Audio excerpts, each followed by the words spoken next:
The following program is paid for by the friends and partners of Touching Lives. Would you say Jesus Christ made a good investment when He saved you? I mean, how would you feel if you went to a bank and opened up a savings account, you put $1,000 in that account, and at the end of that 10 years, you went back to collect your money, and all you had was $1,000? What if a banker told you he didn't even put your money in an interest-bearing CD? He just went out back and buried it. Well, you'd be livid. How do you think God feels when He gives you the gifts that you have, the abilities that you have right out of His hand, and you fail to invest them for His glory? Teaching people everywhere who Jesus is and why they need Him. This is Touching Lives with James Merritt. Every time I think about meeting the girl of my dreams and proposing to her, believe it or not, on the second date, the girl that I've been married to now for over 43 years, every time I think about that magic moment, I think about two words: lifetime opportunity. Because I don't mind telling you, the first time I ever laid eyes on my beautiful Teresa, I thought to myself, if I can just catch this fish, I'm not putting any more bait in the water.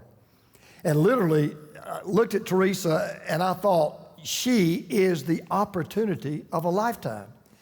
And we all have those times in our life when we either have had or we do get what we consider a lifetime opportunity, kind of one of those once-in-a-lifetime deals. It may be an investment, it may be a job, it may be a place to travel, it may be an opportunity to go somewhere, do something, or meet someone that you somehow realize, if I don't do this now, if I don't go there now, if I don't buy this now, if I don't try this now, I will never get the chance to do it again. And I believe we all have a lifetime opportunity every day. And you know what that is? It's life itself. Think about this. Every single day of your life is a once-in-a-lifetime opportunity.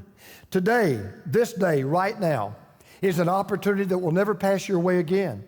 Today's not yesterday. It cannot be tomorrow.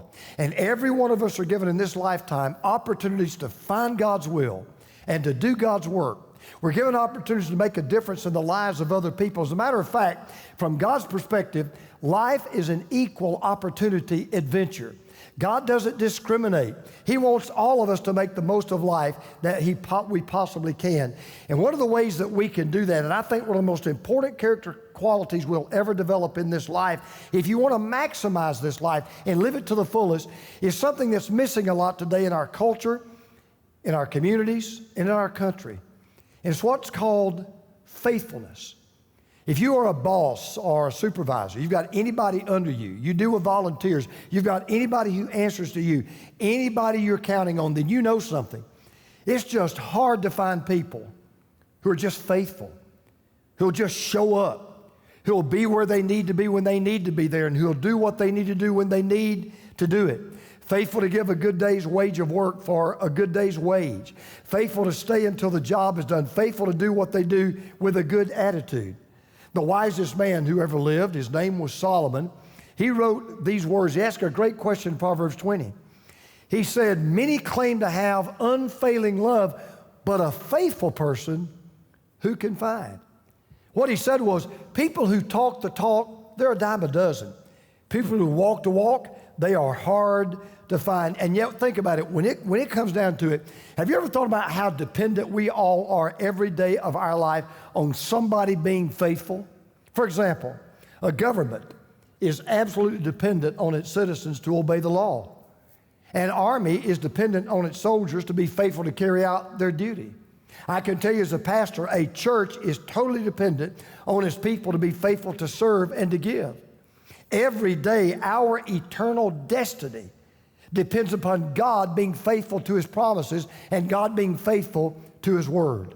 There's a great verse in a book called Lamentations that says this: because of the Lord's great love, we are not consumed, for His compassions never fail. They are new every morning. And then he said this: great is your faithfulness. Well, today we're going to be looking at a parable that Jesus told in the first gospel ever written, the Gospel of Matthew, Matthew chapter 25. And there's a parable that he told that illustrates just how important faithfulness really is. And here's what I want you to take away today. Faithfulness is living up to 5 words in every situation. You can count on me. Can your wife or your husband always count on you? Can your children always count on you? Can your pastor and your church always count on you? Can your employee or your boss always count on you? How do you become a faithful person? How do you bear the fruit of faithfulness? Let me tell you 3 things to do. Number 1, take stock of my God-given ability. Take stock of my God-given ability. We're in Matthew 25. Listen to what Jesus said. Again, it will be like a man going on a journey who called his servants and entrusted his wealth to them. To one he gave 5 bags of gold, to another 2 bags, to another 1 bag, each according to his ability. Then he went on his journey. The first thing I want you to notice is that every person in this parable has been given talents. Now, one person has been given 5, one person had been given 2, another person had been given 1, but everybody had at least 1. No, not everybody had been given equal gifts, but everyone had been given gifts equally. We all don't have equal gifts. Some people are more gifted than others. Some people have more gifts than others. But we are all gifted. And both of those facts are very important because on the one hand, what makes your abilities just as important as someone else's, even though they may not seem to be as equal or the same, is that your ability is a gift from God just like everybody else. Yeah, there are some people that are more gifted than I am. There are pastors that have more abilities than I do. But they're not any more important than I am because all of our gifts are equally God-given. And even though some in this parable had been given talents, they'd not all been given the same talents. And even though this particular talent refers to money, in the parable, what Jesus is obviously referring to is not just money, he's talking about abilities. As a matter of fact, verse 15 tells us that these talents were given each according to his ability. So you say, well, what do you mean by talent? Let me make sure you understand what a talent is. A talent is an opportunity to use your God-given ability for God's glory. That's what a talent is. It's your opportunity, which we all have, to use your God-given ability, which we all have, for God's glory. Now, as you're going to see in a moment, how many talents you have are really irrelevant. Because what you're going to see in the story is the master expected just as much from the man with 5 talents as with the man with 1 talent. And expected just as much from the man with 1 talent as he did from the 5-talent person. So I want you to take a moment right now and do something I want to do. Take stock of the abilities that God's given you. Maybe you have the ability to cook, the ability to sing, the ability to sew, the ability to play sports, the ability to play a musical instrument, the ability to relate to children, the ability to connect with teenagers, the ability just to wave a hand and give a friendly smile and people just flock to you. That's all right. Here's the principle. It's not how much you have that matters to God. It's what you do with what you have that matters to God. No, we don't all have equal abilities and we never will have. But we all have the same opportunity to use that ability, that God-given ability, for the glory of God. And by the way, your opportunity will never exceed your ability, but your ability will always be equal to your opportunity. And what this parable is going to teach us is, even though every person had been given different abilities, they'd each been given the same responsibility to take that opportunity, to use that ability for the good of the masters. What is inexcusable, what you cannot defend before God, is just sticking your ability in your pocket and not using it at all. I heard about a man who came home from work one night and his wife was standing at the door and her arms were crossed. She's just looking so mean and upset. He said, "What's the matter?" She said, "Do you know what day it is?" He said, "Well, sure I do. This is our 25th wedding anniversary." She said, "Well, did you buy me a present?" He said, "Well, I did." She said, "What is it?" He said, "Well, it's something that took a lot of thought, something that I think is very useful, something I think you'll like." She said, "Well, what could that be?" He said, "Well, I bought you a burial plot in Highland Memorial Park." She said, "You're kidding." He said, "Wait a minute. The cemetery is beautiful. The bronze markers are placed even with the surface of the earth. They always keep it perfectly manicured. And I feel like you deserve the best burial plot that money can buy." Well, the wife at least had to agree, "You did remember my anniversary. Thanks for the gift." 1 year later, they're sitting at the breakfast table having a cup of coffee. All of a sudden, she looks at her husband. She said, "Do you know what today is?" He said, "Of course I do. This is our 26th wedding anniversary." She said, did you buy me a gift? He said, buy you a gift? You didn't use the gift I gave you last year. Now listen, this is the question I want you to ask yourself right now. What God-given abilities do you have? Next question, how are you using those abilities for the glory of God and the good of others? Even more specifically, here's this question. How are you serving God's church, God's people, with the abilities that you have? So take stock of your God-given ability. Number two, take advantage of your God-given opportunity. Take advantage of your God-given opportunity. Now, in order to understand the parable, you've got to understand the symbolism, because a lot of it's obvious, right?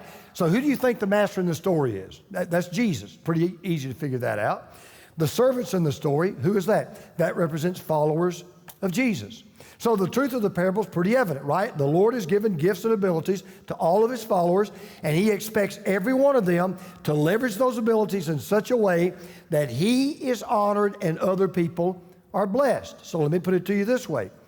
Every ability that you have comes with the expectation that that ability will be used when the opportunity presents itself.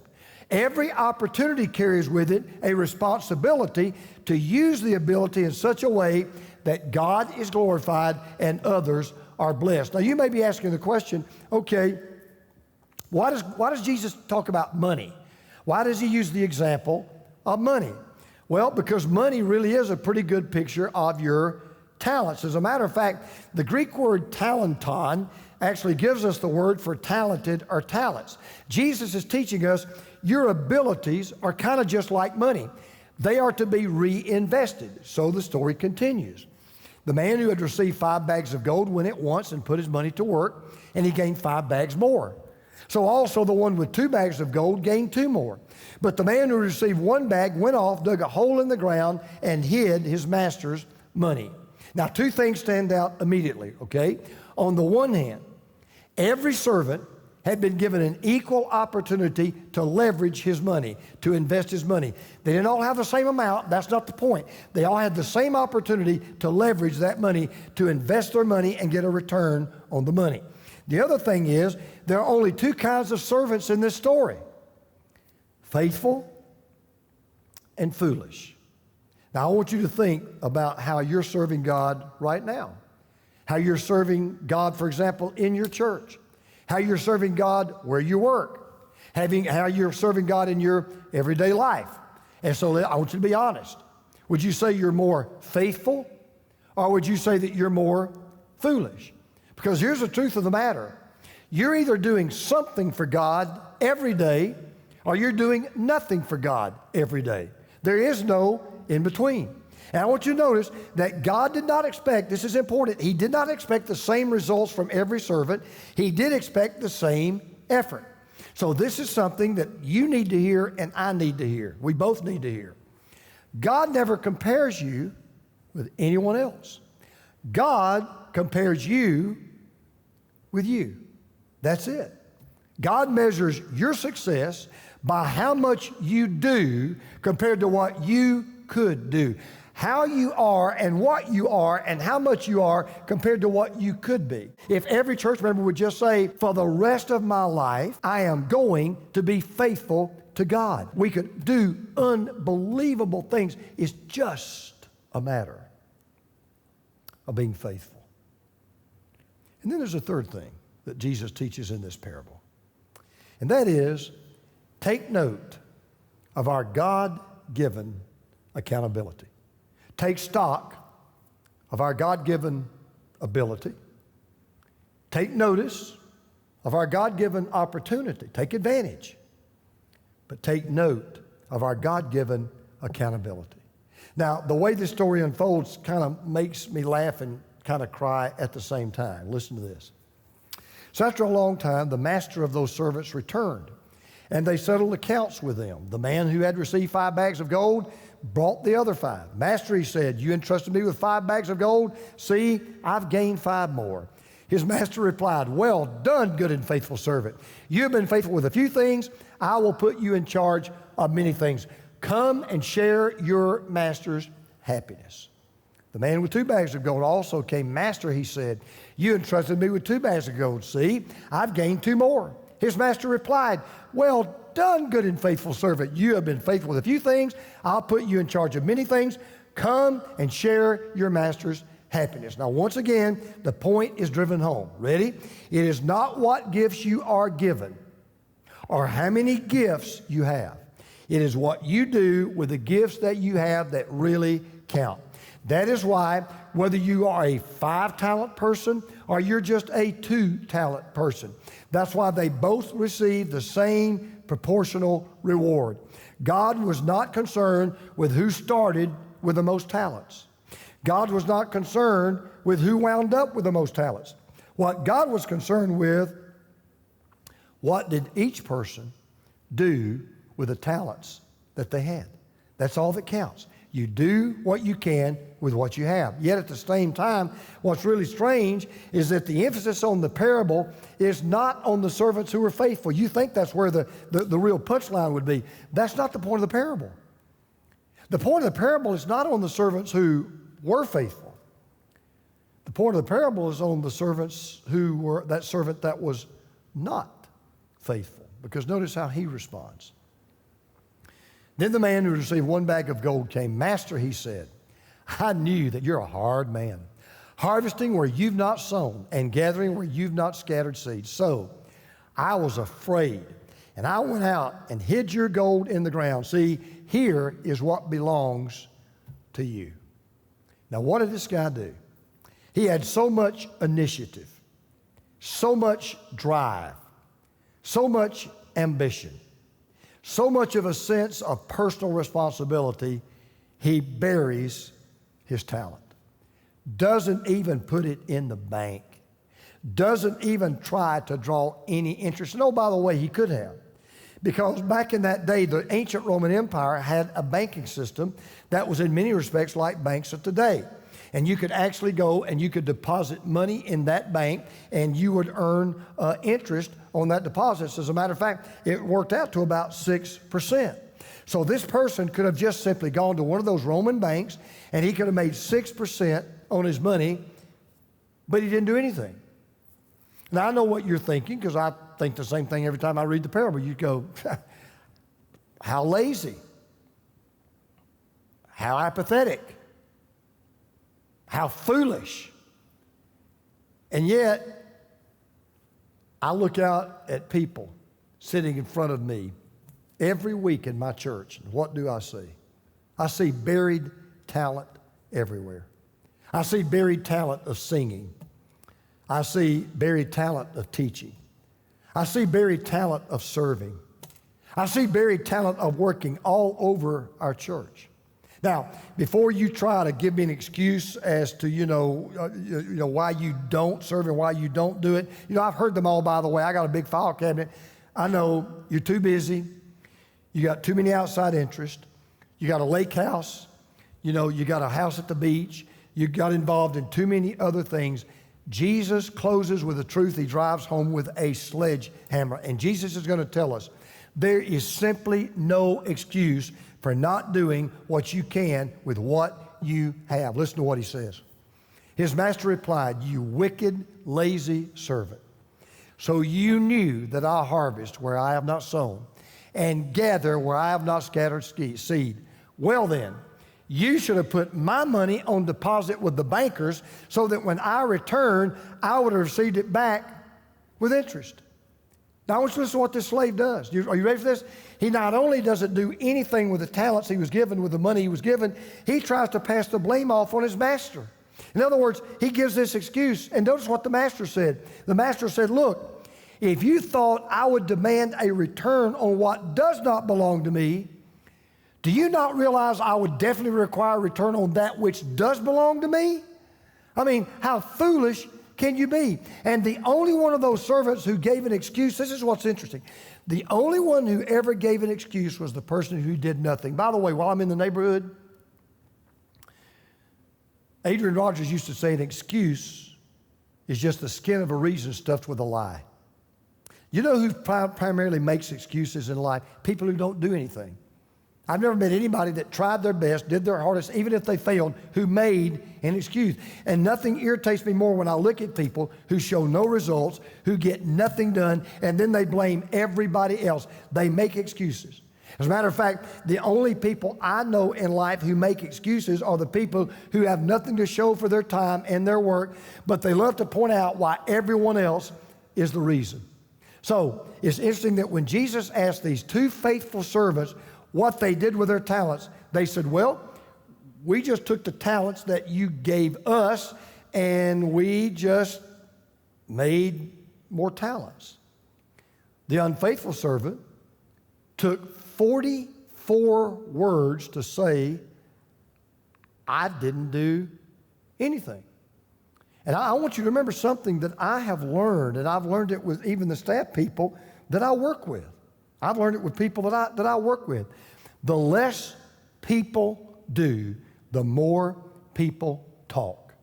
The less people do, the more people talk. Now, I want you to notice something in verses 21 and 23.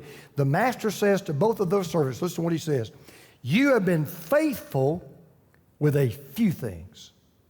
Now, what's wrong with a lot of people is this. They think they're too good for the small things. I've worked with people, big picture people.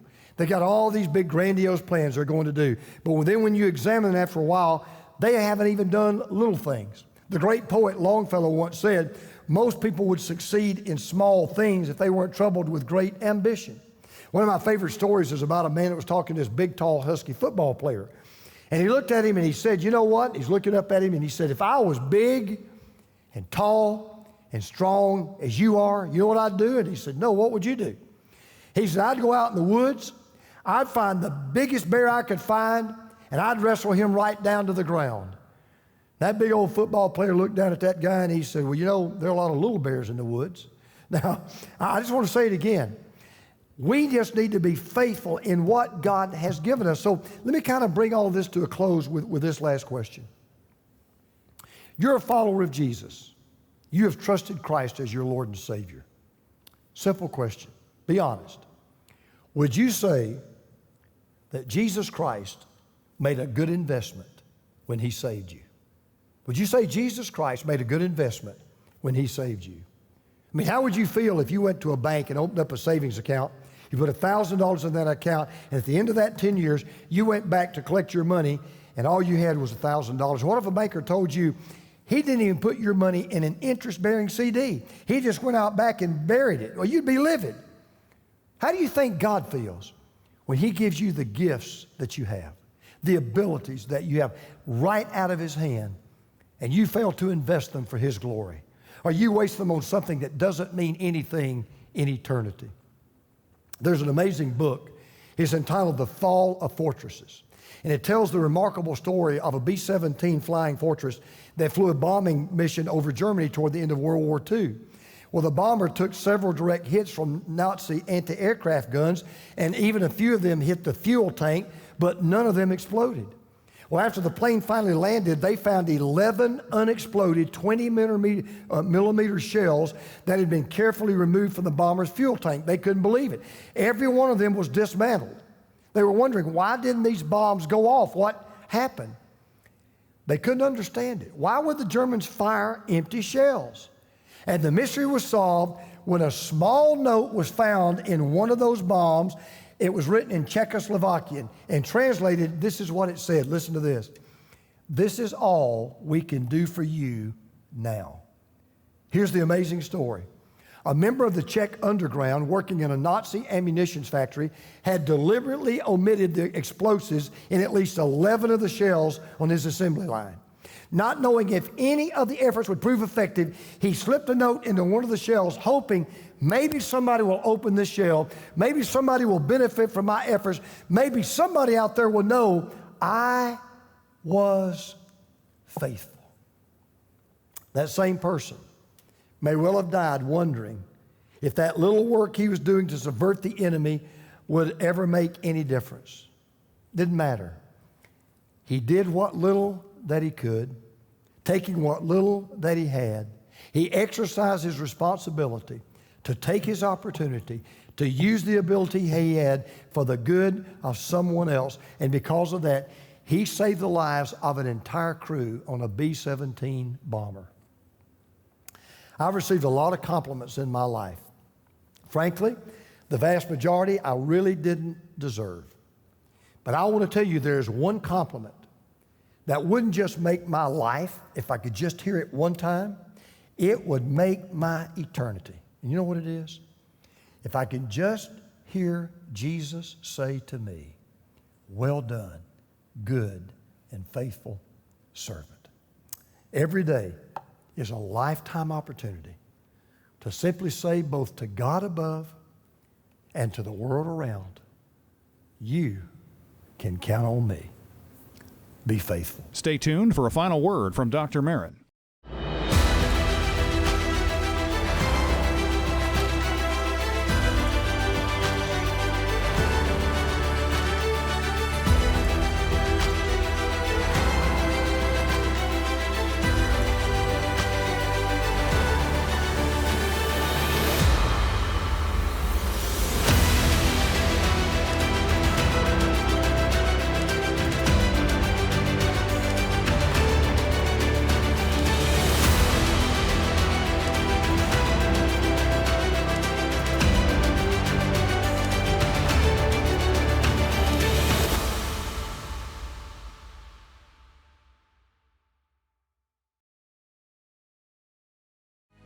Of all the fruit of the Spirit we count on the most, it would have to be faithfulness. We rely on our first responders every day to be faithful to their duty to keep us safe and come to us in our time of need. As believers, we ought to be faithful. So I want to challenge you right here. Commit to being faithful to the God who is above you and to people around you who need you to be faithful.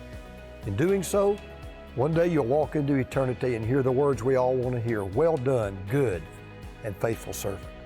So I look forward to meeting you again next time, because I will be faithful to preach the Word of God on Touching Lives. So in the meantime, let's all stay faithful. Touching Lives, teaching people everywhere who Jesus is and why they need Him. This program is sponsored by Touching Lives Ministries and is made possible by the grace of God and your faithful prayers and gifts.